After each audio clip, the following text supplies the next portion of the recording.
ओम श्री गंगाई नाथाय नमः। जय श्री गुरुदेव, जय श्री दादा गुरुदेव जी। आप सभी का बहुत बहुत स्वागत है आज के सत्संग में। आज का जो विषय है सत्संग का वो है कुंडलिनी योग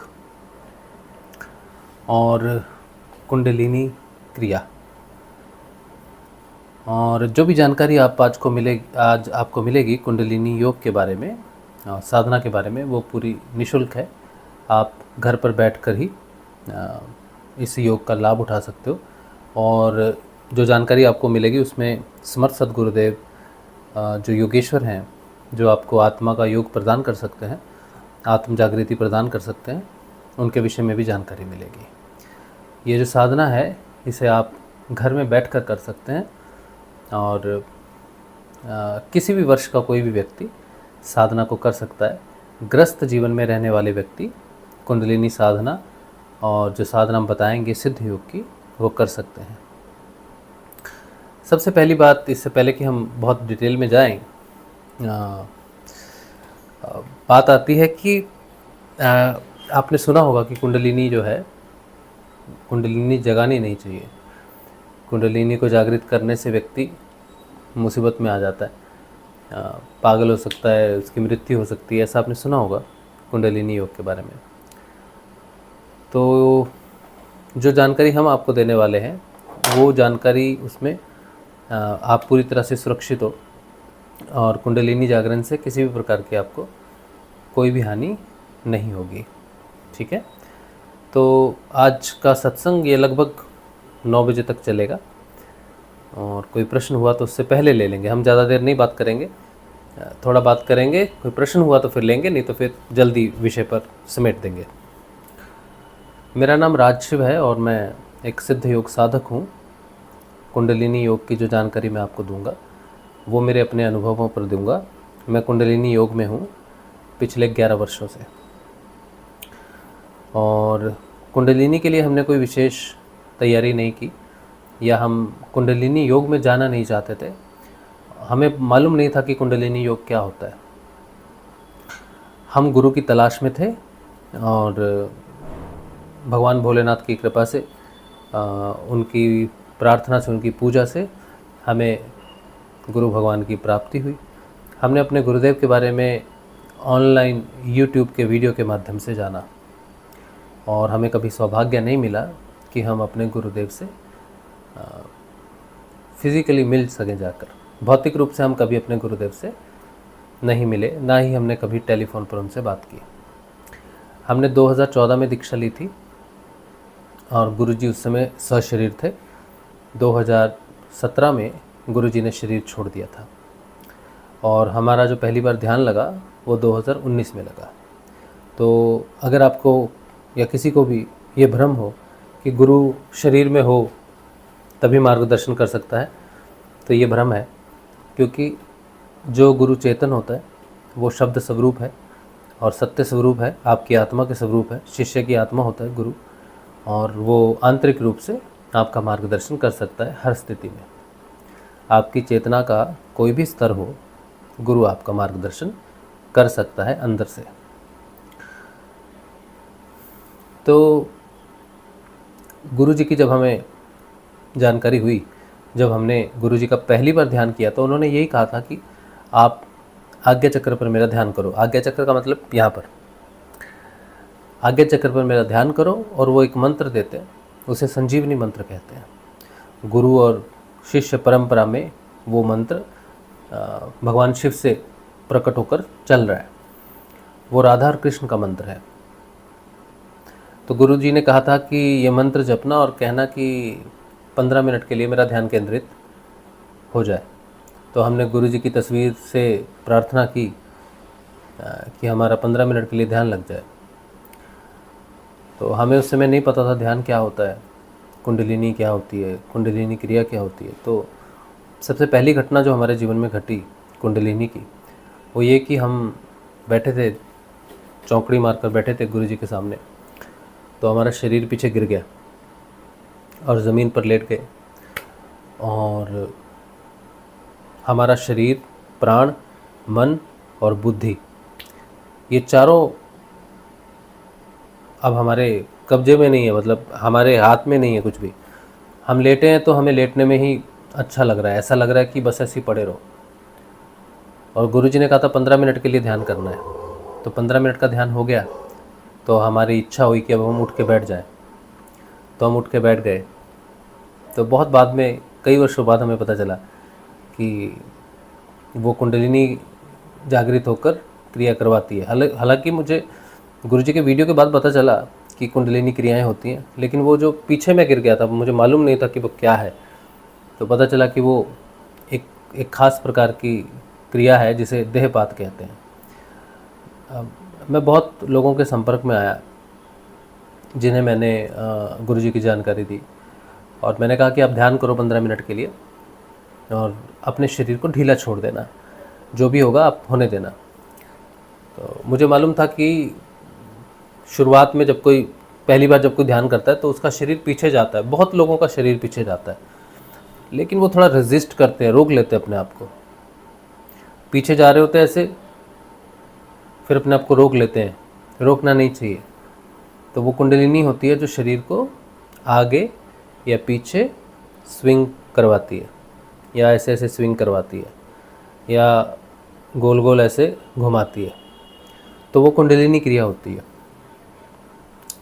अब विषय ये है कि गुरुजी ने जो हमें दीक्षा दी वो कुंडलिनी योग की दीक्षा नहीं थी। गुरुजी ने कहा था सिद्ध योग है, लेकिन सिद्ध योग में भी हमारी कुंडलिनी स्वतः जागृत हो गई पहले ही दिन।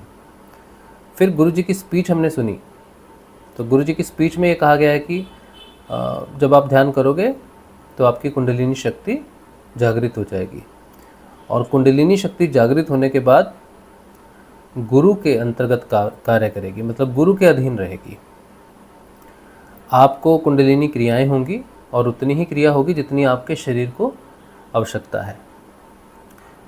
तो हमारे मन में कुछ वर्षों बाद काफ़ी प्रश्न थे कि कुंडलिनी योग क्या है, कुंडलिनी क्रिया क्या है। लेकिन गुरुजी के जितने भी वीडियोस थे वो हमने जब ध्यान से देखे, उनकी जो पुस्तकें थी वो पढ़ी, तो गुरुजी ने ये कहा कि जो सिद्ध योग है जिसकी आपको दीक्षा मिली है, जो गुरु शिष्य परंपरा में है, ये गुरु शिष्य परंपरा में इसे हम आई पंथ कहते हैं।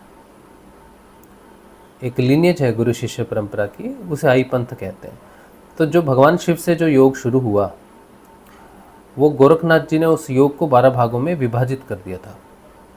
उसमें 11 भाग शिव उपासना के रहे और एक भाग शक्ति की उपासना का रहा। उस शक्ति की उपासना को माँ की उपासना कहा जाता है। कुंडलिनी शक्ति जो है वो माँ का स्वरूप है।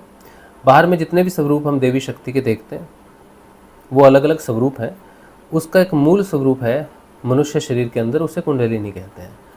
तो गुरु भगवान कहते हैं कि जब समर्थ सदगुरुदेव जो आपको दीक्षा देते हैं वो आपके जीवन में आते हैं तो उनके पहले ध्यान से वो शक्ति स्वयं जागृत हो जाती है, यानी कि वो कुंडलिनी शक्ति गुरु जी के ध्यान से जागृत हो गई। तो ये अंतर बहुत बड़ा है कि कुछ लोग कुंडलिनी जागृति के लिए कुंडलिनी योग करते हैं, लेकिन जिस योग में हम हैं इसमें कुंडलिनी योग मुख्य नहीं है, इसमें गुरु मुख्य है। हम गुरु की शरण में गए और गुरु इतना समर्थ है, परमात्मा स्वरूप है, शिव स्वरूप है कि वो शक्ति स्वयं पहली बार जब उनका आज्ञा चक्र पर देखा, देखने का मतलब ये नहीं कि आंखें बंद करके दिव्य दर्शन हो रहे हैं हमें, नहीं।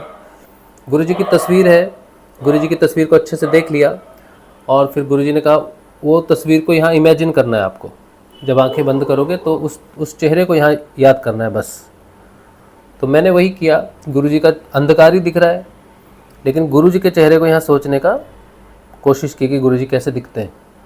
और जैसे ही एक क्षण भी नहीं लगा मुझे, जैसे देखा वैसी कुंडलिनी शक्ति जागृत हो गई। अब आप ये सोचो कि आपने वीडियोस देखे होंगे बहुत सारे कुंडलिनी जागृति के, तो आपने देखा होगा कि कोई माथे पे ऐसे ऐसे टच करता है ना, टच कर रहे हैं तो वो व्यक्ति ऐसे ऐसे हिल रहा है, ऐसे जाग रहा है, फिर क्रिया हो रही है, तो वो भी कुंडलिनी जगा रहा है गुरु। लेकिन कुंडलिनी जगाना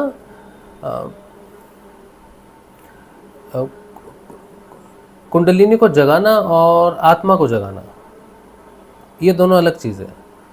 कुंडलिनी को जगाया जा सकता है, किसी किसी विधि से जगाया जा सकता है, लेकिन आत्मा को जगाने की कोई विधि नहीं है। आत्मा को जगा सिर्फ वही सकता है जो स्वयं आत्म स्वरूप हो, पूर्ण परमात्मा हो, कृष्ण भगवान का स्वरूप हो, योगेश्वर हो, केवल वही आत्मा को जगा सकता है। कुंडलिनी को जगा सकते हैं काफ़ी लोग, तो ये अंतर है थोड़ा सा। ऐसा नहीं सोचना चाहिए कि हमारी कुंडलिनी जागृति हो गई है तो हमारी आत्मा भी जागृति हो गई है, ऐसा नहीं है। तो आपने देखा होगा कि कुछ लोग, कुछ गुरु जो होते हैं वो स्पर्श करते हैं, कुंडलिनी जागृत होती है। अब आप ये देखो, घटना देखो कैसी है कि गुरु मेरे सामने नहीं बैठे, मैं कलकत्ता में रहता हूँ, तब गुरुजी जोधपुर में थे, 2014 की बात है। गुरुजी की तस्वीर है, सिर्फ गुरुजी की तस्वीर है सामने, और मैंने आंखें बंद करके एक क्षण में उनका ध्यान किया और मुझे वो उसी समय कुंडलिनी जागृति होगी। कोई नहीं है, किसी ने मेरे आज्ञा चक्र पर प्रेस नहीं किया, किसी ने यहाँ स्पर्श नहीं किया, किसी ने यहाँ नहीं किया, कहीं भी स्पर्श कुछ भी नहीं है, सिर्फ भाव है। माँ शक्ति को, माँ कुंडलिनी को कैसे पता? वो जगत जननी है ना, सब कुछ जानती है, हर क्षण जानती है। मैंने ये आंखें बंद की, गुरु को पहले ही क्षण देखा, वो कैसे जागृत हो गई? अगर मैं उस समय चांद पर भी होता बैठा या मंगल ग्रह पर भी बैठा होता और मैं गुरुजी की उस तस्वीर को बंद करके, आंखें बंद करके यहाँ पहली बार जब देखता तो कुंडलिनी वहाँ भी जागृत हो जाती। ये है अचंभा कि वो कौन है जिसको मैंने आज्ञा चक्र पर देखा, वो कौन है? क्या घटना है? अब आप जो नए लोग जो देख रहे होंगे इस वीडियो को, आप सोच रहे होंगे अच्छा हम भी ट्राई करेंगे, कर लो। मैं तो वीडियो इसीलिए बना रहा हूँ कि नए लोगों के पास पहुँचे कि आप ट्राई करो। तो मैं आपको जानकारी दूंगा, वो तस्वीर भी दूंगा गुरुजी की। जिस तस्वीर को आपने यहाँ देखना है वो तस्वीर भी मैं आपको दूंगा। आप कब ध्यान करोगे? आप सुबह खाली पेट ध्यान करना, सुबह उठ के नहा धो के अच्छे से, क्योंकि गुरु का ध्यान करना है तो पहली बार जीवन में आएंगे गुरु, और कल तो बृहस्पतिवार है। अगर ये वीडियो आज देख रहे हो आप और बृहस्पतिवार को देख रहे हो कल, तो बहुत अच्छी बात है। खाली पेट या फिर खाना खा लिया हो आपने, उसके 3 घंटे के बाद खाना थोड़ा हजम हो जाएगा, उसके बाद करना ध्यान। तो जैसे ही वो तस्वीर, जो गुरुजी की तस्वीर है, उसको आंखें बंद करके यहाँ देखोगे और नमस्कार करोगे कि गुरुजी मैं आपकी शरण में हूँ, मेरा 15 मिनट के लिए ध्यान केंद्रित कीजिए। बस इतना कहना है। गुरुजी अभी शरीर में नहीं है। लोगों को शंका होती है जो शरीर में ही नहीं है वो कैसे हमारा मार्गदर्शन करेगा? ये दुनिया एक दिन हिल जाएगी पूरी। जिसने जिसने जाना है, जैसे मैंने जाना, मैं तो हिल गया मैं तो 2014 में हिल गया था, अभी 2025 चल रहा है, मेरे साथ ये घटना होगी। और कुछ लोग तो, गुरुजी ने प्रचार किया था 1990 से शुरू, मुझे तो गुरुजी 2014 में मिले, कर्म प्रारब्ध। अब आप सोचो कि वो शक्ति, वो गुरु, वो शक्ति जो सिर्फ तस्वीर के माध्यम से लोगों में आत्म चेतना प्रदान कर रहा, मैं कभी नहीं मिला गुरुदेव से, कभी उनके समीप भी नहीं गया, कलकत्ता में ही रहा और वो जोधपुर में रहे। और 2017 में तो उन्होंने शरीर छोड़ दिया। और मेरा तो पहली, ये तो कुंडलिनी जागृति हुई है, ये तो क्रियाएं शुरू हुई हैं, अभी क्रिया योग शुरू हुआ है। अभी आत्म योग तो मेरा शुरू हुआ 2019 में, तब तक तो गुरुदेव शरीर में नहीं थे। तो आत्म जागृति 2019 में अगर हो रही है तो गुरुजी ने ऐसा क्या दिया? कौन है वो?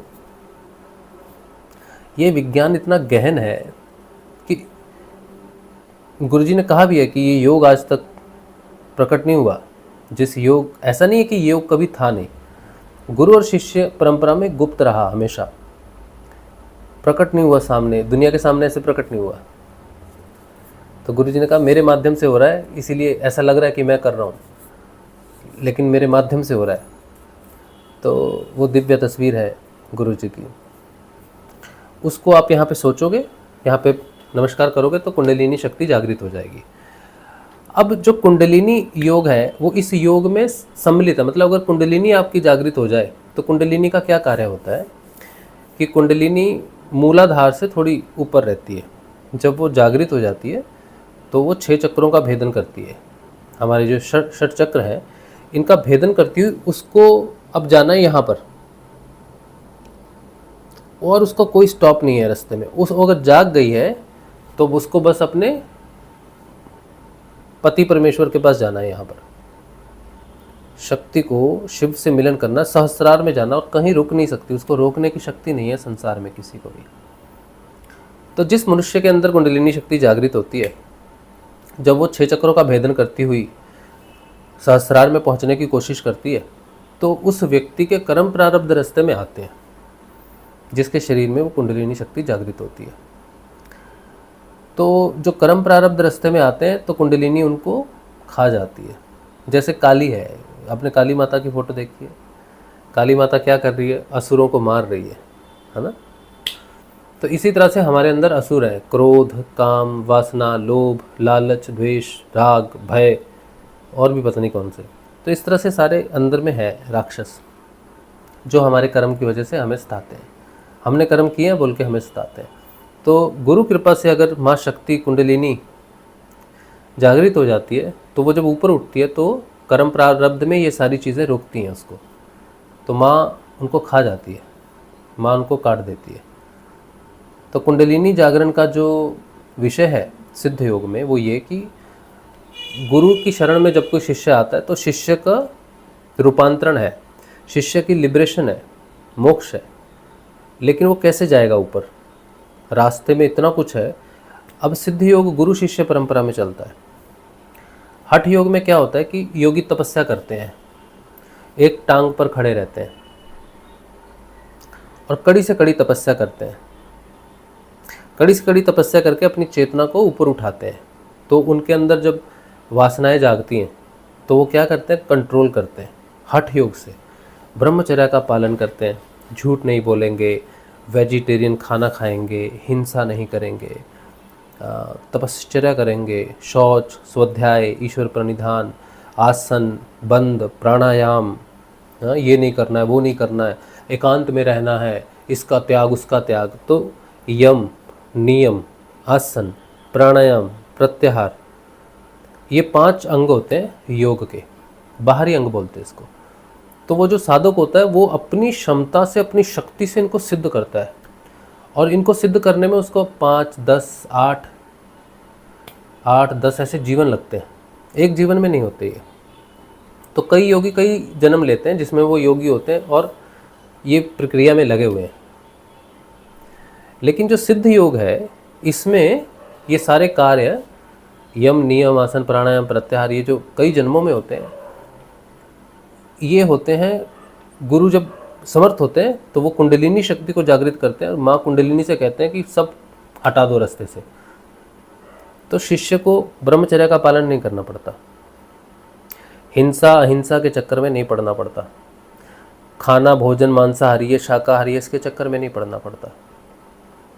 तपस्या, ईश्वर प्रणिधान, शौच, अपरिग्रह, है ना, ये सब यम और नियम जो है, किसी प्रकार का आसन नहीं लगाना पड़ता, किसी प्रकार का कोई प्राणायाम नहीं करना पड़ता, किसी प्रकार से अपने आप को, अपनी इंद्रियों को कंट्रोल नहीं करना पड़ता। तो ये जो 5 अंग हैं वो सिद्ध योग साधक को उसके लिए कुछ नहीं करना पड़ता। तो वो सारी चीज़ें किसकी कृपा से होती हैं?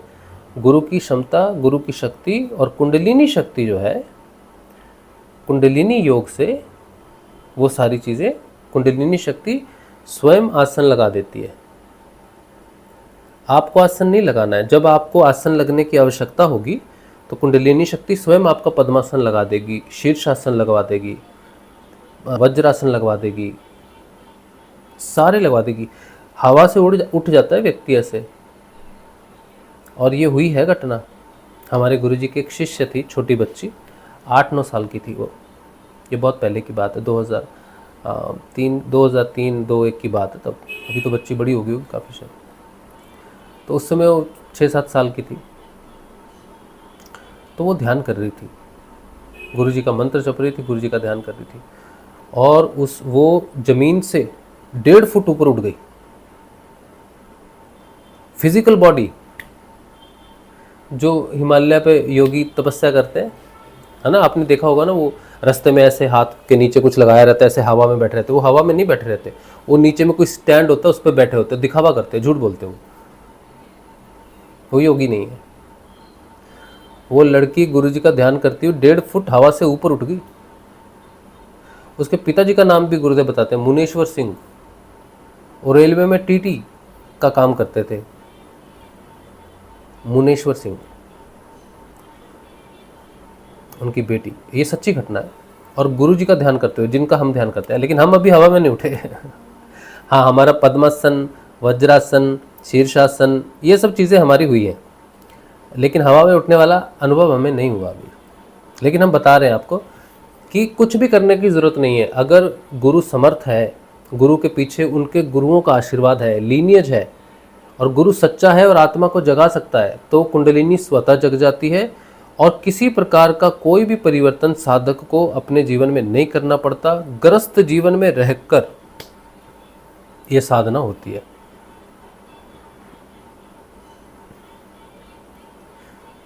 तो जो गुरु की सिर्फ यहाँ स्मरण से, गुरु की सिर्फ प्रथम बार यहाँ तस्वीर देखने से वो शक्ति जागृत हो सकती है। तो वो गुरु कौन है ये आप नहीं जानते, वो शक्ति जानती है, कुंडलिनी जो जागृत हो गई है सिर्फ उसको यहाँ पर देखने से। इमेजिन किया है आपने अभी उनको? सिर्फ मेरी बात की ग्रेविटी आप अगर समझ रहे हो कि माँ शक्ति कुंडलिनी जगत की रचयिता है, जगत जननी है वो। आपने देखा गुरुदेव की तस्वीर को यहाँ, वो कैसे जग गई आपके अंदर, जो कितने जन्मों से सुषुप्त है आपके अंदर, कैसे जग गई एक क्षण में। कैसे पता उसे कि आप क्या कर रहे हो। वो आपके शरीर में सुषुप्त होने के बाद भी आपका विचार, प्राण, मन, बुद्धि, सूक्ष्म से सूक्ष्म, अति सूक्ष्म, आपका अनंत काल का भविष्य, आपका अनंत काल का भूतकाल वो जानती है। और उसे कहते हैं वो सुषुप्त है। अगर सुषुप्त थी तो कैसे एकदम से जग गई? कौन, किसने जगाया उसको? वो जब आपने देखा ना गुरुदेव को जैसे ही देखा, गुरुदेव की शक्ति वही जगाते हैं, परमात्मा ही जगा सकता है उनको। और गुरुदेव की स्पीच में ये बात है कि जब आप ध्यान करोगे तो उसी क्षण 2 घटनाएं घटेंगी। पहली, कुंडलिनी शक्ति जागृत हो जाएगी। दूसरी, आज्ञा चक्र का द्वार खुल जाएगा। आज्ञा चक्र का खुलना और कुंडलिनी का जागृत होना दोनों साइमल्टेनियसली होता है, एक साथ होता है। अब ये क्या घटना है? घटना ये है कि कुंडलिनी को जागृत करने का मतलब है कि अब व्यक्ति आत्म रूप से चेतन होगा। जो व्यक्ति आत्म रूप से चेतन नहीं होना चाहता और वो कुंडलिनी को जागृत करना चाहता है कि मैं चक्रों को शोधन करूंगा, चक्रों को शुद्ध करूंगा, चक्रों को जागृत करूंगा, तो वो तो गया। जिसका आत्म जागृति से कोई लेना देना नहीं है और वो कुंडलिनी के चक्कर में पड़ा है, तो वो तो गया, या तो पागल होगा या मरेगा।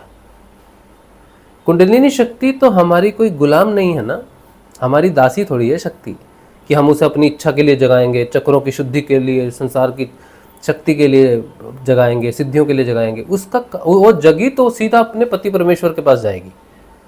और पति परमेश्वर के पास अगर वो नहीं गई तो वो यहाँ अटक जाएगी, यहाँ धक्का मारेगी, हृदय में धक्का मारेगी, कंठ में धक्का मारेगी, पीठ में धक्का मारेगी, मूलाधार में धक्का, जहां तुम्हारा कर्म प्रारब्ध अटका है वहां जाके धक्का मारेगी। कर्म प्रारब्ध को छीन नहीं करेगी, मारेगी नहीं, तोड़ेगी नहीं, बल्कि अटक जाएगी वहां पर जाकर।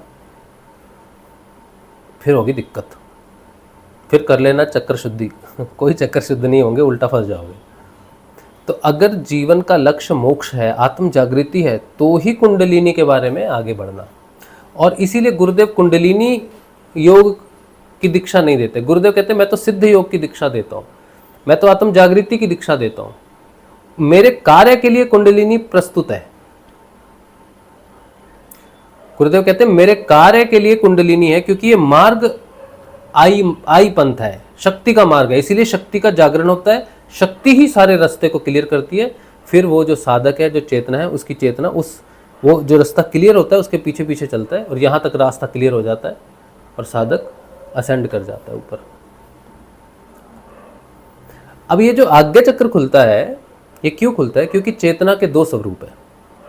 एक अब बाहरी मुखी चेतना, संसार की चेतना कि मैं एक व्यक्ति हूँ, किसी का माता पिता भाई बहन जो भी मेरा संसार से रिश्ता है वो मेरी चेतना है, उसको बोलते हैं व्यक्तिगत चेतना।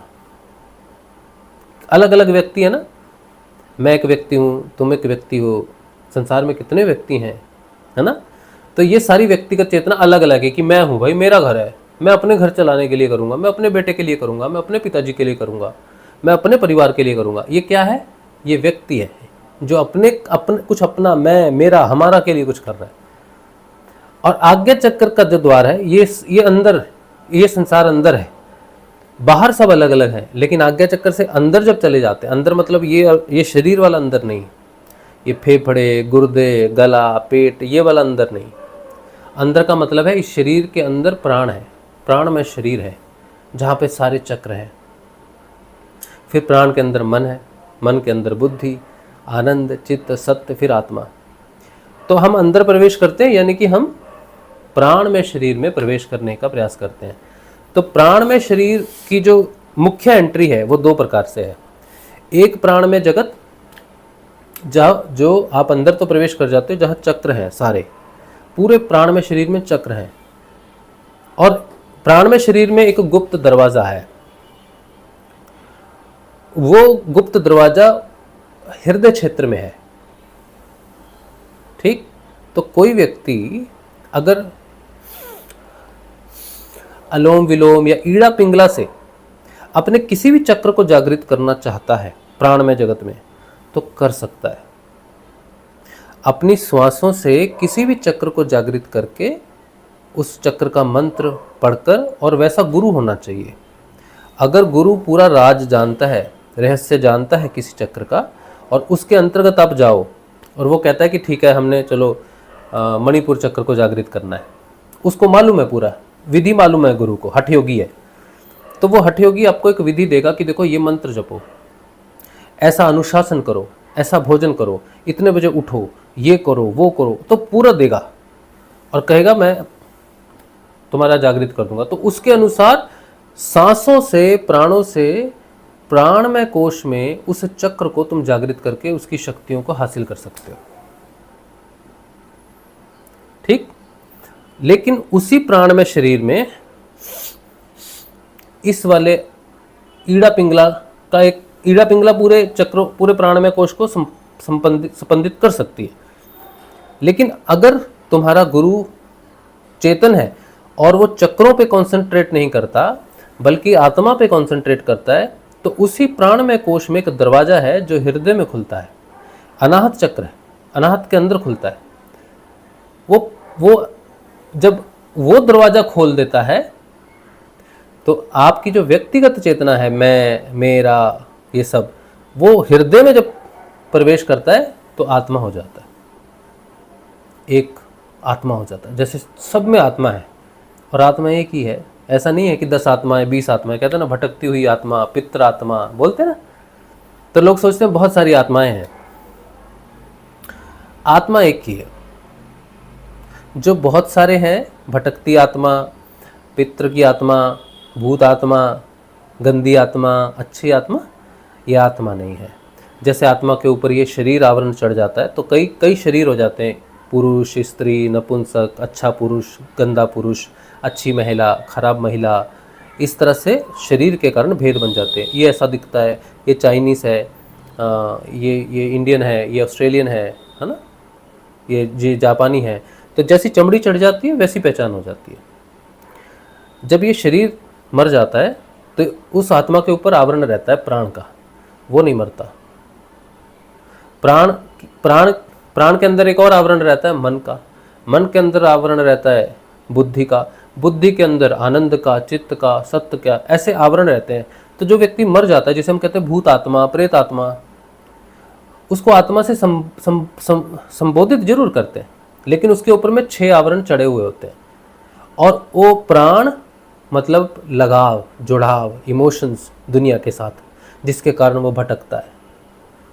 उसका मन, इच्छाएं, जिसके कारण वो भटकता है। तो वो आवरण है जो भटकते हैं। क्योंकि बिना आत्मा के कुछ भी नहीं है, इसीलिए हमें लगता है आत्मा भटक रही है। और जब हम इस प्राण में चक्र का प्राण में शरीर में वो गुप्त द्वार खुल जाता है और व्यक्ति अंदर जाता है, आत्म रूप में प्रकट हो जाता है। भगवान कहते हैं ना कि अर्जुन को कि अर्जुन मैं सब भूत प्राणियों के हृदय में निवास करता हूँ, है ना, आत्मा। तो आत्मा जागृत होती है और जो हृदय है, ये वाला हृदय नहीं, इसके प्राणमय कोश में हृदय है। वो प्राणमय कोश के हृदय में भगवान आत्म स्वरूप में अंगुष्ठ रूप में रहते हैं, कहते हैं। तो वो जागृत होते हैं और वहाँ पे एक नाड़ी है प्राणमय कोश में ही। जैसे ईड़ा पिंगला भौतिक में भी है, वैसे सुषुम्ना भौतिक में नहीं है। सुषुम्ना शुरू ही होती है प्राणमय कोश से, तो वो हृदय से जुड़ी हुई है, प्राणमय हृदय से जुड़ी हुई है। और जैसे ही वो आत्म रूप से जागृत होता है, वो सुषुम्ना नाड़ी में प्रवेश करता है। सुषुम्ना नाड़ी सीधी नीचे जाती है, फिर सीधी मूलाधार को, स्वादिष्ठान, मणिपुर, अनाहत चक्र, कंठ चक्र, आज्ञा चक्र, इन सब को भेदती हुई डायरेक्ट ऊपर पहुंच जाती है। कहाँ? यहां पहुंच जाती है। यहां पर ईड़ा पिंगला यानी कि व्यक्तिगत चेतना और सुषुम्ना यानी कि आत्म चेतना, दोनों तीनों का योग होता है। और यहां पर ही व्यक्तिगत चेतना लय होती है, डूबती है। ये सागर है, समझो सागर है, तो वो सागर में व्यक्तिगत चेतना ईड़ा पिंगला के रूप में लय हो जाता है, खत्म हो जाती है। ये डूबता, कहते हैं ना जो डूबा सो पार, तो ये वो है जहां डूबते हैं सारे। व्यक्तिगत चेतना यहां डूब जाती है और जो प्रकट रहती है वो होती है आत्म चेतना। ये योग स्थान है। जैसे गंगा सागर का योग स्थान बोलते हैं ना, गंगा सागर में मिलती है। तो सागर कौन है? वो परमात्मा है। तो आत्मा जागृति हो जाती है तो यहाँ तक जाती है और परमात्मा यहाँ से फिर नीचे डिसेंड करता है। परमात्मा और आत्मा का यहाँ योग होता है, इसीलिए इसे योग स्थान बोलते हैं। तो कुंडलिनी क्या करेगी जागृत होके? तो गुरुजी कुंडलिनी को जागृत करते कि ये जो रास्ता है ना सुषुम्ना, जब वो आत्मा सुषुम्ना से सीधी भेद के ऊपर जाएगी तो उसके लिए रास्ता क्लियर होना चाहिए। और रास्ते को क्लियर करने के लिए, उन कर्म प्रारब्धों को क्लियर करने के लिए कुंडलिनी शक्ति युद्ध करती है। जैसे जैसे व्यक्ति ध्यान में स्थिर होता है वैसे वैसे नीचे के बंधन कटते हैं। रास्ता क्लियर करती है कुंडलिनी। लगातार क्रिया योग होता है, कई वर्षों तक क्रिया योग चलता है, फिर ध्यान लगता है। पहले तो ये आत्मा जागृति की सबकी पहले दिन नहीं होती। पहले उसको बाहरमुखी चेतना को अंतर्मुखी करने के लिए क्रिया योग होता है, ठीक। फिर उसके बाद आत्मा जागृत होती है, फिर उसका ध्यान भी लगता है। पहले दिन लगा, दूसरे दिन, 4 दिन बाद लगा, 6 दिन बाद लगा, 10, अपने आप लगता है। आप नहीं लगा सकते, ध्यान घटित होता है। कब लगेगा मालूम नहीं, कभी भी लग सकता है। तो ध्यान धीरे धीरे गहरा हो जाता है, बढ़ता जाता है, यानी कि आत्म चेतना स्थिर हो रही है। फिर जब वो पूरी स्थिर हो जाएगी तो यहीं पर स्थित हो जाएगा व्यक्ति। जो यहाँ पर स्थिर हो गया पूर्ण रूप से, वो माया से बाहर है, त्रिगुणातीत है वो। तो पहले ध्यान में, आत्म ध्यान में तमोगुण रजोगुण में बदलेगा। फिर एक समय आएगा पूरा तमोगुण रजोगुण में बदल जाएगा, रजोगुण सतोगुण में बदल जाएगा और सतोगुण भी लय हो जाएगा, गुणातीत हो जाएगा। तब व्यक्ति परमानेंटली यहाँ स्थित हो जाएगा, माया से परे। कमल का फूल देखा है? भगवान के हाथ में कमल का फूल रहता है ना, ब्रह्मा जी कमल के फूल पे बैठे हैं ना, तो वो क्या दर्शाते हैं? अवतार को दर्शाते हैं। तो जो त्रिगुणातीत हो जाता है, जो यहाँ प्रकट हो जाता है,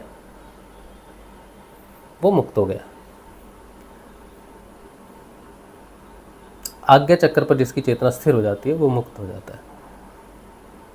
संसार में रहता हुआ भी संसार से विचलित नहीं होता। ये मुक्ति है, पूर्ण मुक्ति है। फिर उसके बाद आगे वो लय हो जाता है, मन का क्षय हो जाता है, समाधि, सबीज समाधि, निर्बीज समाधि। फिर मन का क्षय हो जाता है। जब मन क्षय हो जाता है तो मोक्ष हो जाता है। जिसका मन नहीं उसका जन्म नहीं। मन के कारण ही जन्म और मृत्यु होती है। बिना मन के माया हमारे कर्मों का भोग हमें नहीं दे सकती। मन का होना जरूरी है। तो मन को स्वतंत्र करवा देते हैं माया से और प्रकृति के अधीन कर देते हैं। और प्रकृति के अधीन होने के बाद उसका कोई काम नहीं रहता, वो क्षय हो जाता है और व्यक्ति हमेशा के लिए मुक्त हो जाता है जन्म और मृत्यु से। तो सिद्ध योग की जर्नी है ये।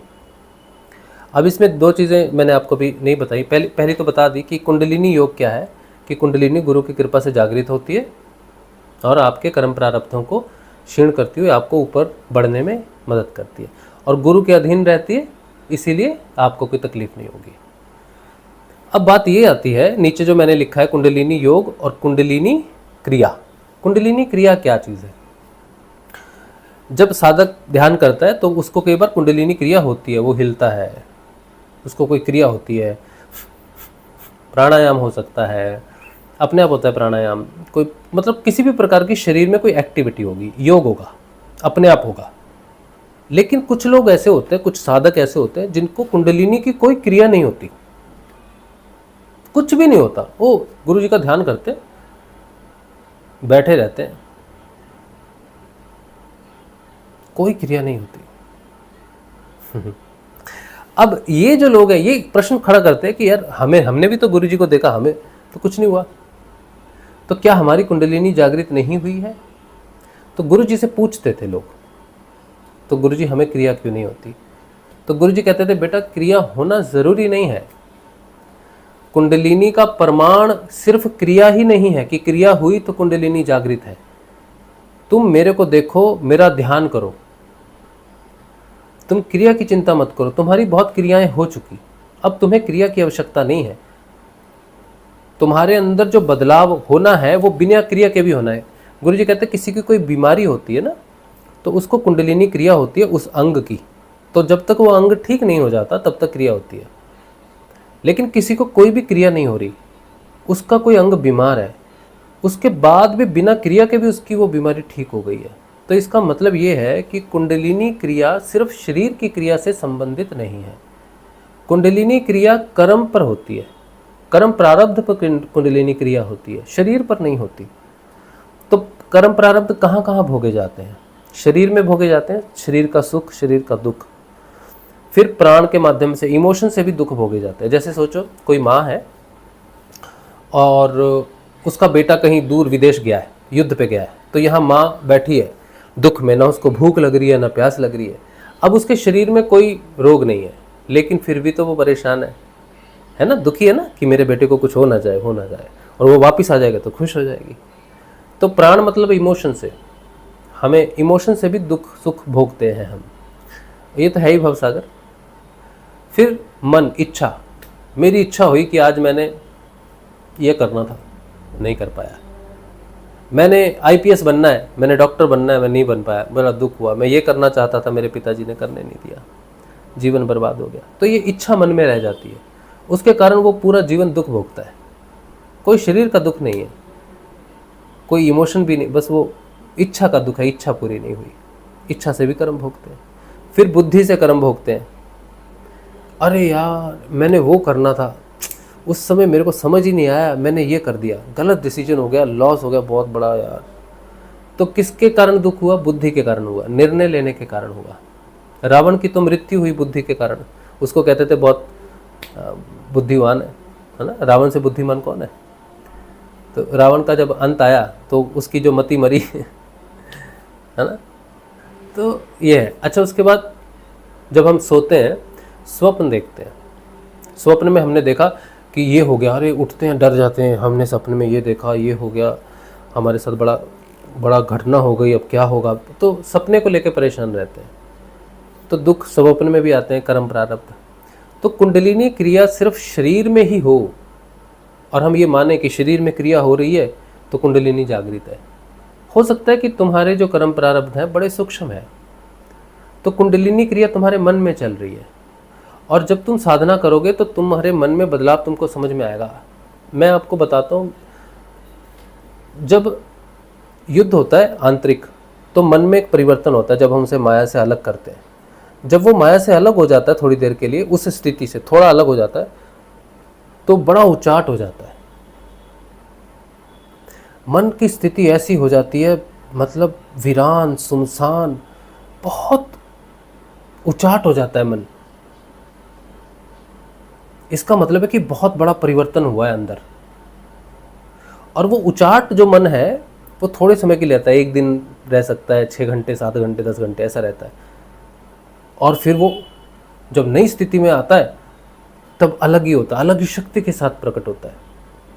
तो सिद्ध योग की साधना में वो मन की क्रियाएं, जो मन उचाट होता है, मन बड़े गंभीर स्थिति में चला जाता है, अचानक उदास हो जाता है, युद्ध हो रहा होता है उसके अंदर, कुंडलिनी शक्ति उसको माया से अलग कर रही होती है, माया उसको खींच रही होती है, वो बीच में इधर कभी उधर, और जब थोड़ा सा उसको स्वतंत्रता मिलती है तो वो कई बार उचाट होता है, उसके पास कुछ भी नहीं है करने के लिए।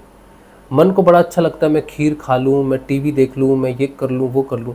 जब उससे काम, जब वो अलग हो जाता है, स्वतंत्र हो जाता है, कोई कार्य नहीं है उसके पास, उसे कुछ भी अच्छा नहीं लग रहा, इन्वॉल्वमेंट ही नहीं है किसी चीज़ में, तो क्रिया मन में भी होती है। इसी तरह बुद्धि बदलती है, सोचने समझने की शक्ति बदलती है, क्रिया योग से बदलती है, लेकिन वो शरीर में घटित नहीं होती क्रिया। इसी तरह स्वप्नों में बदलाव होता है, स्वप्न में वो जागृति बनती है कि मैं कौन हूँ, मैं साधक हूँ, मेरा गुरु है, मुझे नाम जपना है, ये करना है। स्वप्न में भी चेतना जागृत होती है, फिर निद्रा में भी होती है। तो कुंडलिनी क्रिया, कुंडलिनी जागृति के बाद कुंडलिनी क्रिया का मतलब सिर्फ योग नहीं है, बहुत सूक्ष्म रूप से कुंडलिनी तुम्हारे अंदर क्रिया करती है, जो तुम्हें शरीर में महसूस नहीं होती, कि वो शरीर का भाग नहीं है, तुम्हारे लिए सूक्ष्म क्रियाएं हैं। और जिसको क्रिया हो रही है उसने भी अक्रिया में प्रवेश करना है। जैसे मुझे आज 11 साल हो गए कुंडलिनी क्रिया में,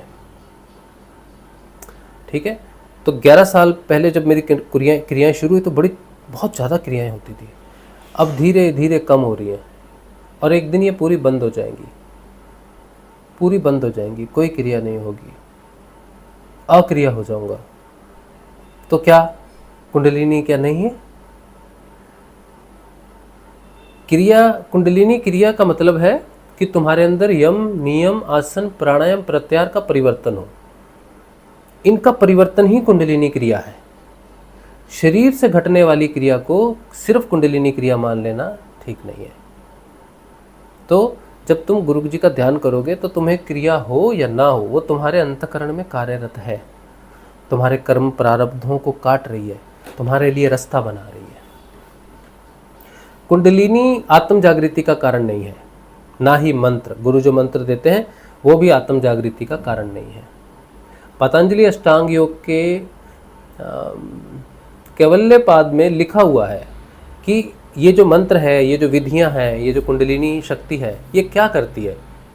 क्या ये आत्म जागृति का निमित्त है? ये निमित्त सारे आत्म जागृति के लिए नहीं है। आत्म जागृति गुरु अनुग्रह से होती है, गुरु कृपा से आत्म जागृति होती है। कुंडलिनी और मंत्र क्या करते हैं? रास्ते को साफ करते हैं ताकि चेतना आगे जा सके। इसीलिए मंत्र जब बहुत अनिवार्य है। और सिद्ध योग में कुंडलिनी जागृत होती ही होती है। बिना सिद्ध योग में कुंडलिनी जागृत हुए आप आगे नहीं जा सकते। क्यों? क्योंकि सिद्ध योग आई पंथ है, माँ का पंथ है। बिना माँ के तुम कैसे जाओगे? ये तो माँ का पंथ है, माँ का रास्ता है। तो जो माँ का रास्ता है वो बिना माँ के कैसे जाओगे? तो इस बात की चिंता नहीं करनी है कि कुंडलिनी क्रिया नहीं हो रही है तो नहीं हो रहा है। ठीक है। कुंडलिनी योग गुरु के आते ही कुंडलिनी की जागृति और उसका योग होना वही योग है। और क्रिया का मतलब सिर्फ शरीर में क्रिया हो ऐसा नहीं है।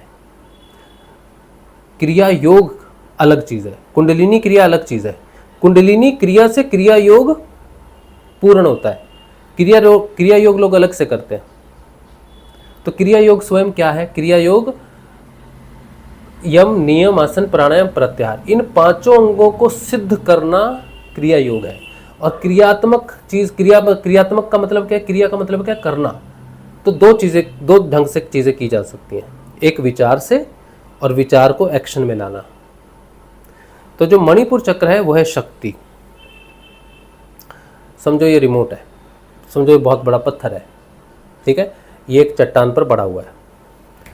अब मणिपुर चक्र का क्या काम है? शक्ति प्रदान करना। स्वादिष्ठान का क्या काम है? विचार देना। और मूलाधार का क्या काम है? उस विचार को फलीभूत करना, एक्शन। तो मुझे विचार आया कि मुझे ये रिमोट यहाँ से उठाकर यहाँ रखना है, ठीक है, तो ये विचार है। तो विचार किसके माध्यम से आया? स्वादिष्ठान के कारण आया। और इसको उठा के वहाँ रखना है, ये जो काम होगा यहाँ से वहाँ रखने का, वो किसके माध्यम से होगा? मूलाधार के माध्यम से होगा। लेकिन अगर मणिपुर ने शक्ति ही नहीं दी कि इसको मैं उठा सकूं, तो विचार भी किसी काम का नहीं और एक्शन तो होगा ही नहीं। तो स्वाधिष्ठान और मूलाधार चक्र डिपेंड करते हैं मणिपुर की शक्ति पर। तो मणिपुर देखा शक्ति, उठाया, विचार से उठा लिया, वहां रख दिया। तो जो क्रिया योग है वो किस पर कार्य करता है? इन 3 चक्रों पर कार्य करता है। क्रिया जिससे हो, क्रिया संपादित हो, क्रिया योग, यम, नियम, आसन, प्राणायाम, प्रत्याहार, ये 5 जो हैं वो मूलाधार, स्वाधिष्ठान, मणिपुर का शुद्धिकरण है। और इनके शुद्धिकरण से जब धारणा पक्की हो जाती है तब हृदय द्वार, अनाहत द्वार खुलता है और साधक उसमें प्रवेश कर जाता है। और फिर धारणा पक्की होती है तब वो अनाहत में प्रवेश कर जाता है। और अनाहत में प्रवेश करके जैसे ही हृदय में प्रवेश करता है, आत्म जागृति होती है, वैसे ही ध्यान लगता है। और ध्यान गूढ़ा हो जाता है, गहरा हो जाता है तो समाधि। तो यम, नियम, आसन, प्राणायाम, प्रत्याहार, मणिपुर तक। धारणा हृदय, ध्यान और समाधि आज्ञा चक्र, और समाधि से परे चला गया तो सहस्रार। तो जब तक तुम्हारी निर्बीज समाधि नहीं लग जाती, सहस्रार की बात नहीं करना। कुछ साधक कहते हैं मेरे सहस्रार में घूम रहा है कुछ, तुम्हारा भी ध्यान नहीं लगा, तुम सहस्रार की बात क्यों करोगे? हाँ? तो जो सिर में घूम रहा है वो ऊर्जा है, प्राण में शरीर की ऊर्जा है, और वो घूम इसलिए रही है क्योंकि सुषुम्ना नाड़ी में प्रवेश नहीं कर पा रहा। जो सुषुम्ना नाड़ी में प्रवेश कर जाता है उसकी ऊर्जा कहीं नहीं घूमती, न मणिपुर में घूमती है, न मूलाधार में घूमती है, न कंठ में घूमती है, न यहाँ प्रेशर पड़ता है। लोग तो यहाँ प्रेशर पड़ रहा, यहाँ प्रेशर पड़ता है बहुत, यहाँ प्रेशर पड़ता है बहुत। जिस दिन तुम्हारा हृदय द्वार खुल जाएगा उस दिन कहीं प्रेशर नहीं पड़ेगा, सारी ऊर्जा सुषुम्ना नाड़ी से होती हुई सारी अंदर चली जाएगी। जब तक शरीर में तुम्हें ऊर्जा महसूस हो रही है, हाँ कुंडलिनी शक्ति की प्राण शक्ति उठती है तब ध्यान लगने के लिए ऊर्जा होती है, वही ध्यान ऊर्जा सुषुम्ना से प्रवेश करके ऊपर चली जाती है और वही ऊर्जा जाके परिवर्तित कर देती है मैटर को। किसी ने पूछा था मुझसे आज, कल या परसों, मैंने उसे बताया था, उन्होंने प्रश्न पूछा था कि क्या पहले से ही सब कुछ निश्चित है? तो मैंने उन्हें कहा था कि नहीं, एक सत्संग हुआ था आज से 5 साल पहले, 5 साल 3 साल पहले कब हुआ था, उसमें ये बात की थी कि जितना भूतकाल महत्वपूर्ण है उतना प्रेजेंट है। 50% भूतकाल, 50% प्रेजेंट, दोनों को मिला के भविष्य बनता है। इसी पर एक इटालियन मैथमेटिशियन से, नाम तो याद नहीं उसका, फिबोनाची सीरीज बोलते हैं उसको। फिबोनाची सीरीज इस प्रकृति के रहस्य पर ही बनाई गई है। फिबोनाची ने कोई सीरीज बनाई, कोई नहीं, उसने देखा, उसने पढ़ा होगा कहीं ना कहीं, हमारे स्क्रिप्चर पढ़े होंगे, कुछ पढ़े होंगे, तो उसको पता चला कि कैसे प्रकृति रचना करती है भविष्य की, कैसे चीज़ों के निर्माण करती है। तो फिबोनाची सीरीज पूरी प्रकृति का उसमें पूरा रहस्य छुपा हुआ है। हमें पता चला था योग से, हमें किताबों से नहीं पता चला। मेरे जब अंदर प्रश्न आया कि माँ कैसे होता है सब कुछ, तब मेरे अंदर ये घटना घटी थी कि भूत और भविष्य, भूत और वर्तमान इकट्ठा होता है तब प्रेजेंट बनता है। फिर मेरे सामने क्या ही घटना घटी थी, मुझे पूरा तो याद नहीं। फिर जब मैं देख रहा था क्या है कैसे है, तब मुझे संयोगवश पता चला कि फिबोनाची है कोई। तो फिबोनाची को मैंने देखा, फिबोनाची कौन है, तो देखा कि वो सीरीज पूरी लिखी हुई है। अब मुझे एग्जैक्टली घटना याद नहीं है, लेकिन मुझे इतना पता है कि मुझे ये जो रहस्य है ये मुझे योग ध्यान में पता चला था। ठीक है। और उन्होंने एक प्रश्न और पूछा अभी कि E = mc², इसका क्या रहस्य है? E = mc² कैसे काम करता है? तो E = mc², ये जो मैंने अभी बताया आपको कि ये जो प्राण में शरीर है, इसकी ऊर्जा नाम जप से बहुत इकट्ठी हो जाती है और फिर वो सुषुम्ना में प्रवेश करती है वो ऊर्जा, और आज्ञा चक्र में जाकर योग होता है आत्मा और परमात्मा का। और जो भी योग में वहाँ घटित होती है ऊर्जा, वही ऊर्जा नीचे मैटर में, जो हमारा शरीर है, इस मैटर को रूपांतरित कर देती है, शरीर को रूपांतरित कर देती है, प्राण में शरीर को कर देती है, मन को, बुद्धि को। इन चारों मैटर हैं ये, शरीर, प्राण, मन और बुद्धि, इन चारों को रूपांतरण कर देती है, दिव्य कर देती है, मैटर बदल जाता है। तो वो जो प्राण ऊर्जा नाम से जो प्राण ऊर्जा स्पंदित होती है, वही ऊर्जा नीचे मैटर को परिवर्तित कर देती है। E = mc², इसी पर ही है। ऊर्जा को मास में कन्वर्ट करना मास को ऊर्जा में कन्वर्ट करना। जो एटम बम बना, जो ये अनस्टेबल एलिमेंट्स होते हैं, है ना, तो वो क्या करते हैं, एटम बम क्या चीज़ है, वो एक हाईली अनस्टेबल एलिमेंट है। उस एलिमेंट को कितना रखेंगे कि जब वो फटे तो बहुत सारी ऊर्जा प्रकट हो। तो मास से ऊर्जा का conversion E is equal to mc²। तो ऊर्जा को किस में कन्वर्ट कर रहे हैं, मास में कन्वर्ट कर रहे हैं। और ये पूरी जो धरती, जो पूरा ब्रह्मांड बनता है, ये किस ऊर्जा से बना है, उसे आत्मा कहते हैं। आत्मा ही ऐसी ऊर्जा है जो घनीभूत हो जाती है और ब्रह्मांड की रचना होती है। और ब्रह्मांड ही है जो मतलब मैटर से ऊर्जा में परिवर्तित हो जाता है। तो कहते हैं ना, भगवान ब्रह्मा रचना करते हैं ब्रह्मांड की और शिव भगवान उसको वापिस लय कर देते हैं। तो क्या हो रहा है, भगवान ब्रह्मा ऊर्जा से मैटर का निर्माण करते हैं और भगवान शिव मैटर को वापस ऊर्जा में कन्वर्ट कर देते हैं। तो यही E is equal to mc² है। और भगवान जो विष्णु जी हैं वो मेंटेन करते हैं दोनों के बीच में। तो यही बात है। तो यही घटना ध्यान में घटती है। ध्यान भी E is equal to mc² ही है। ऊर्जा शरीर के मास को कन्वर्ट कर रही है, बॉडी को कन्वर्ट कर रही है। ब्रह्मांड हमारे लिए पूरी प्रकृति को कन्वर्ट कर रही है। सब कुछ हो रहा है, रूपांतरण हो रहा है। और प्रकृति भी उसी नियम पर ही काम करती है। सब कुछ ऊर्जा से संबंधित है। एक होता है निर्गुण निराकार, एक होता है सगुण साकार। निर्गुण निराकार क्या है, ऊर्जा स्वरूप है, ऊर्जा है। और सगुण साकार क्या है, जिसका स्वरूप प्रकट हो गया है। E is equal to mc² ही है। भौतिक साइंस आध्यात्मिक साइंस से कोई आगे है, परे है, अलग ऐसा नहीं है। भौतिक साइंस बहुत बहुत थोड़ा सा है। आध्यात्मिक साइंस ही है सब कुछ, उसमें से थोड़ा सा भौतिक विज्ञान ने डेवलप किया। और भौतिक विज्ञान के सारे सूत्र आध्यात्मिक विज्ञान के हैं। जो ध्यान करता है, जो योगी होता है, योगी ही साइंटिस्ट बनता है अगले जन्म में आके। जो योगी एक स्थिति तक डेवलप हो जाते हैं, भगवान ही उनको जन्म देता है साइंटिस्ट बना के। इसीलिए वो लोग कनेक्ट कर पाते हैं, ध्यान कर पाते हैं, कॉन्सेंट्रेट कर पाते हैं और रहस्यों को सुलझा पाते हैं। रामानुजन को आप जानते होंगे, है ना। रामानुजन मैथमेटिशियन हुए। ये जो आज आपका ये चल रहा है ना, कोड, बार कोड, ये ATM का कोड होता है, ये सब होता है, उन्होंने तब बना दिया था। उनको क्या होता था, ध्यान में एक देवी शक्ति आती थी और वो उनको बताती थी कि ये है इसका सलूशन, ये समस्या का समाधान है। वो कहते थे कि मुझे कोई देवी आती है ध्यान में और देवी शक्ति मुझे बताती है कि मुझे क्या करना है। तो रामानुजन की लाइफ बहुत छोटी थी। वो सिर्फ कुछ ऐसे सूत्र देने हमें आए थे जिससे हम आगे बढ़ सके। योगी ही जन्म लेते हैं वैज्ञानिक के रूप में। अब आइंस्टाइन कौन होगा, कोई योगी होगा। फिबोनाची कौन था, कोई योगी था। आज का योगी कल का वैज्ञानिक है। संसार को जितनी भी प्रगति दी है भौतिक रूप से, वो योगियों ने ही दी है, बस रूप बदल के आते हैं। इसीलिए ध्यान से सब कुछ जाना जा सकता है। ठीक है, चलिए तो 9 बज गए हैं। 9 बजे मेरा एक बहुत ज़रूरी काम है, एक बच्चे को पढ़ाना है मुझे। तो कोई प्रश्न अगर रहा तो हम क्विकली ले लेते हैं। जय श्री गुरुदेव आप सभी को, जो देख रहे हैं, जो देखेंगे। कदम विनोद कह रहे हैं, गुरुदेव प्रणाम। गुरुदेव, शिष्य तत्व अनुभव क्या होता है और हमें इसका अनुभव कैसे हो सकता है, इसका मार्गदर्शन कीजिए। थोड़े दिन रुक जाइए कदम।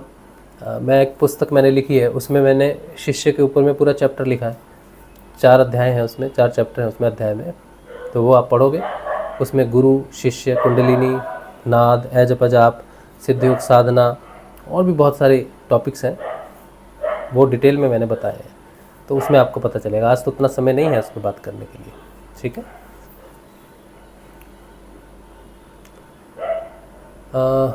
गुरुदेव, आज्ञा चक्र मुद्रा कौन सी है? आज्ञा चक्र की कोई मुद्रा नहीं है, एक ध्यान मुद्रा होती है ये वाली। लेकिन अगर आप सिद्ध योग में आते हो तो किसी मुद्रा में आपको नहीं बैठना है, ये सारी मुद्राएं अपने आप लगती हैं। ध्यान मुद्रा होती है, आज्ञा चक्र ध्यान के लिए है। ग्रेट सत्संग सर, वंदना, थैंक यू जी, गुरु कृपा ही केवलम।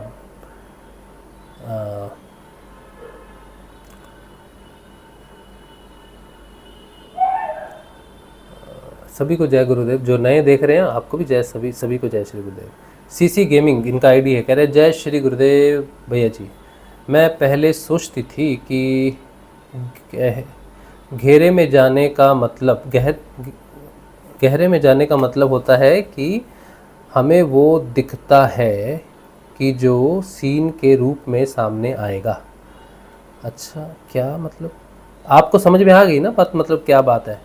पहले आप सोचती थी, अब तो वैसा नहीं सोचती होंगी, कुछ समझ में आ गई होगी बात मेरे ख्याल से, है ना? नहीं आई होगी तो कल मेरे को मैसेज देना, ठीक है? अच्छा, कीर्ति गर्ग कह रहे हैं गुरुदेव बिल्कुल पीछे और बिल्कुल आगे कब होते हैं? बिल्कुल पीछे और बिल्कुल आगे कब होते हैं? मतलब पीछे और आगे, एक बार तो कुंडलिनी क्रिया ऐसी होती है कि ये जो माथा है ये आगे बिल्कुल ज़मीन पे लग जाता है, ये भी कुंडलिनी क्रिया है, बच्चों को ज़्यादा होती है, और रीढ़ की हड्डी को सीधा करने के लिए तो ज़्यादा महिलाओं को और बच्चों को बहुत होती है, वो ऐसे झुक जाते हैं आगे, पूरा सिर लग जाता है, और या फिर पीछे लेट जाते हैं बिल्कुल ऐसे। और भी बड़ी अच्छी अच्छी क्रियाएं हैं, ध्यान लगता है, बैठ कर ध्यान लगता है, फिर लेट कर ध्यान लगता है, सोते सोते ध्यान लगता है, बड़ी गजब क्रियाएं हैं। ऐसे आसन है जो आपको मालूम, लिखे नहीं कहीं कि ऐसा भी कोई आसन हो सकता है, उसमें भी ध्यान लगता है, गजब है। हाँ, मुझे होती है पहले बिल्कुल आगे, फिर बिल्कुल लेट जाती हूँ, बहुत अच्छी बात है। हाँ, इसका मतलब क्या है? मतलब नहीं पता हमको। कुंडलिनी क्रिया है, रीढ़ की हड्डी सीधी होती है, जितनी रीढ़ की हड्डी सीधी होगी उतना क्लियर होगा, मतलब मामला जो है ऊर्जा का उठना, साधना की प्रगति अच्छी होगी। ऊपर एक प्रश्न था सीसी गेमिंग, जैसे जैसे भूत प्रेत या वो जो किसी को भी नहीं दिखता वो दिखेगा, लेकिन मेरा अनुभव तो ये हो रहा है कि आगे ये भूत प्रेतों के चक्कर में क्यों पड़ते हो आप? किसी को नहीं, कुछ नहीं है, न भूत है न प्रेत है, कुछ नहीं है, क्यों चिंता करते हो? भूत प्रेतों ने भूत प्रेतों की बात फैला रखी है, कुछ नहीं। सच्चे साधक के लिए सिर्फ एक सकारात्मक ऊर्जा है, भगवान है, ध्यान है। भूत है तो क्या हो गया? क्या दिक्कत क्या है? भूत अपनी जगह, प्रेत अपनी जगह, तुम तो इंसान हो, हम तो इंसान हैं, हम जी रहे हैं, वो भी ठीक है, वो अपने जोनर में है, रहे ना भूत प्रेत, क्या दिक्कत है? कहीं भी रहे।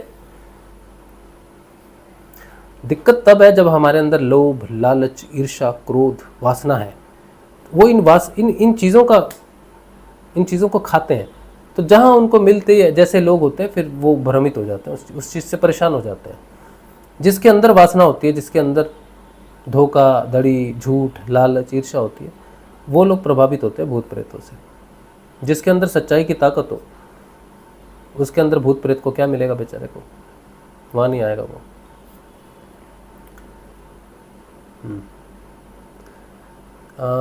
हाँ, इसका क्या, मैं वैसे खुद ही से कर रही हूँ, मेरे गुरुदेव नहीं है कोई, आपको नहीं करना चाहिए।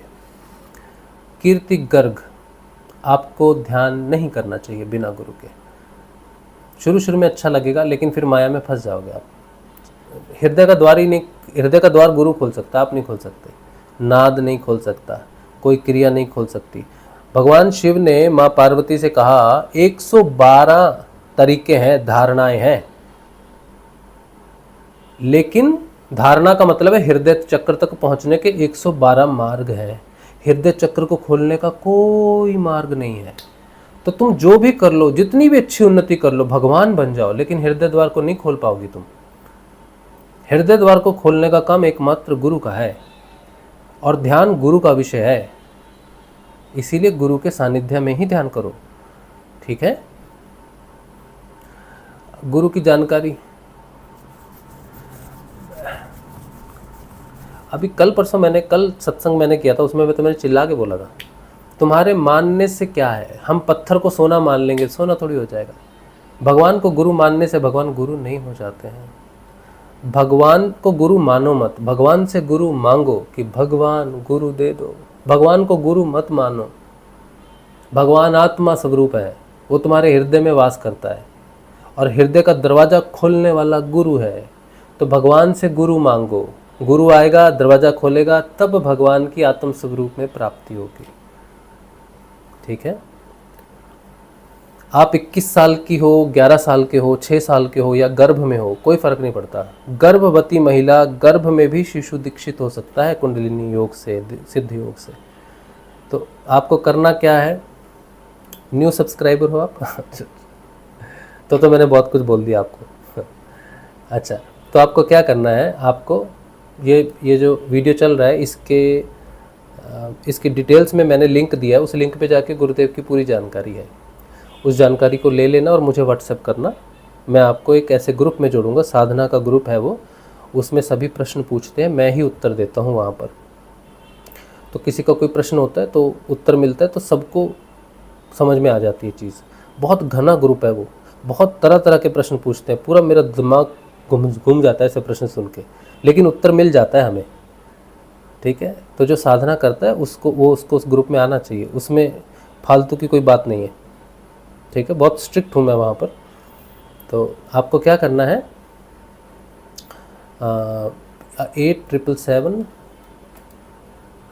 8777211139। मेरा नाम राज शिव। इस पर मुझे आप व्हाट्सएप करो नाम लिखकर कि हमें सिद्ध योग गुरुदेव की जानकारी चाहिए, तो हम आपको वो लिंक भेज देंगे। उस लिंक को देखकर सारी गुरुदेव की जानकारी ले लो और फिर मुझे कहना कि जानकारी ले ली, फिर हम आपको उस ग्रुप में जोड़ देंगे। फिर वहाँ पर आप अपने प्रश्न पूछते रहना। ठीक है। और साधना चलती रहेगी। शाम को ध्यान करना हमारे साथ, अगर समय मिले 6:30 बजे, नहीं तो अपने अनुसार 2 समय ध्यान करना। ठीक है। चलो अच्छा, फिर ऊपर जाते हैं। अभी हम प्रश्न नहीं लेंगे क्योंकि एक बच्चा है जो मेरे पास पढ़ने आता है। ठीक है। उसको 9 बजे मैंने बोला था ऑनलाइन पढ़ेगा वो, तो उसका कल एग्ज़ाम है हिंदी का, तो उसको पढ़ाना है मुझे। मैं 5 बच्चों को ट्यूशन पढ़ाता हूँ खर्च चलाने के लिए। सहयोग तो आप लोग करते नहीं सत्संग चलाने में, तो मैं 5 बच्चों को पढ़ाता हूँ और वो 9 बजे से मेरा वेट कर रहा है। रुको 1 मिनट, उसका कल एग्ज़ाम है। ठीक है। मैंने फ़ोन बंद किया हुआ था इतनी देर तक, तो मैं अब और प्रश्न नहीं पूछना, कल पूछना। ठीक है। कल भी वैसे सत्संग, कल भी आएगा एक बच्चा पढ़ने, लेकिन कल पूछ लेना प्रश्न, परसों पूछ लेना। क्या है प्रश्न, किधर गया? कितने प्रश्न हो गए? बहुत प्रश्न हो गए। मुझे होती है बिल्कुल। अच्छा, फिर ये हो गया। मुझे जानना है कहाँ से जानूँ गुरुदेव, मुझे इनकम्प्लीट नॉलेज है। आप कोई बुक क्या बताओ? बुक तो है, मेरी बुक आ रही है, वो भी मैं दूंगा आपको, लेकिन अभी तो जो है व्हाट्सएप कर लेना। ठीक है। मुझसे शब्द के पिक्चर की गहरी समझ, हे भगवान, ये आधे आधे शब्द तो वैसे ही मुझे समझ नहीं आते। मुझसे SBD के पिक्चर की गहराई समझ में आती है, उस सत्य का पता उल्टा है। पूरा सेंटेंस लिखना, आराम से लिखना, कल लिखना। ठीक है। कल प्रश्न लिखना पूरा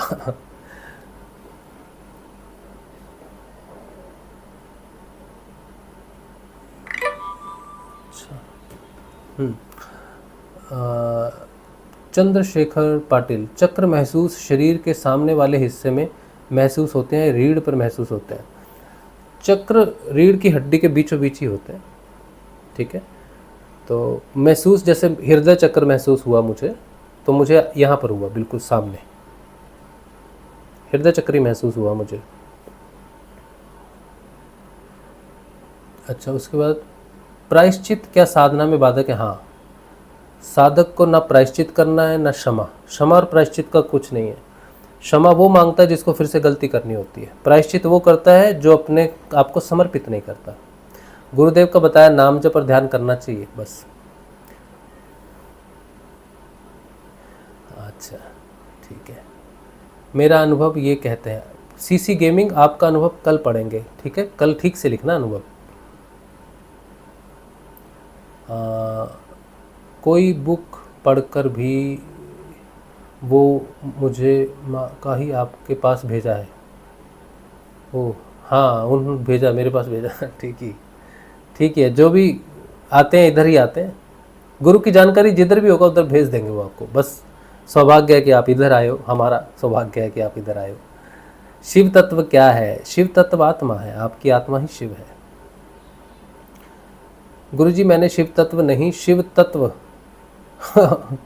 मैंने शिष्य तत्व, अच्छा हो, अच्छा, शिष्य तत्व नहीं शिव तत्व कहा है। अच्छा ओह, मैंने पुस्तक में एक शिष्य के ऊपर में चैप्टर लिखा है पूरा, शिष्य तत्व या शिष्य क्या है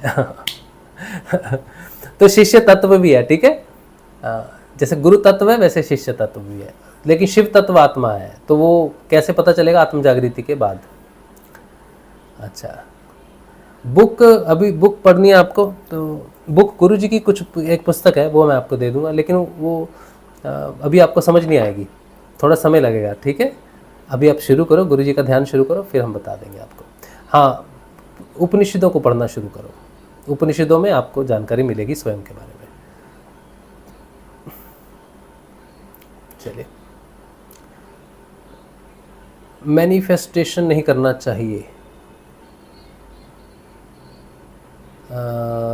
मैनिफेस्टेशन नहीं करना चाहिए, मैनिफेस्टेशन किस चीज़ का मैनिफेस्टेशन करना है ये कल अच्छे से समझा देना, ठीक है, मैसेज में। अच्छा, सीसी गेमिंग कह रही है प्लीज़ अच्छे से पढ़े प्लीज़, फिर छोटे छोटे लिखा, फिर छोटा छोटा गैप, मैं कह रहा हूँ पूरा लिखूँ, मुझसे लिखना नहीं आता है। ये तो बहुत अच्छी बात है, वो तो बहुत ही अच्छी बात है, काम ही ख़त्म हो गया। अब इतना भी तो लिख ही रहे हो, अब इतना भी तो लिख रहे हो, तो एक काम करना, मुझे एक वॉइस मैसेज भेजना, मेरा व्हाट्सएप नंबर मिल गया ना, फ़ोन नहीं करना, उस पर वॉइस मैसेज भेज देना, अपना पूरा जो भी बोलना है उसमें बोल देना, ठीक है, तो मैं पढ़ लूँगा, उसी पे जवाब दे दूँगा। चलो फिर आज के लिए छुट्टी। और किसी को सत्संग में अगर कोई सहयोग करना चाहे, वैसे तो मैं ये बोलता तो हूँ, कोई करता तो है नहीं, फिर भी कोई सत्संग चलाने में सहयोग करना चाहे तो यही मेरा नंबर है, राजू शर्मा राजशिव। चलिए, आज का सत्संग श्री गुरुदेव के श्री चरणों में रखते हैं। तो साधना में आइए, साधना पूर्ण रूप से निःशुल्क है, कहीं आना जाना नहीं, बस गुरु जी का नाम जपना है, ध्यान करना है, ठीक है। जय श्री गुरुदेव, जय श्री दादा गुरुदेव जी। कल मिलेंगे।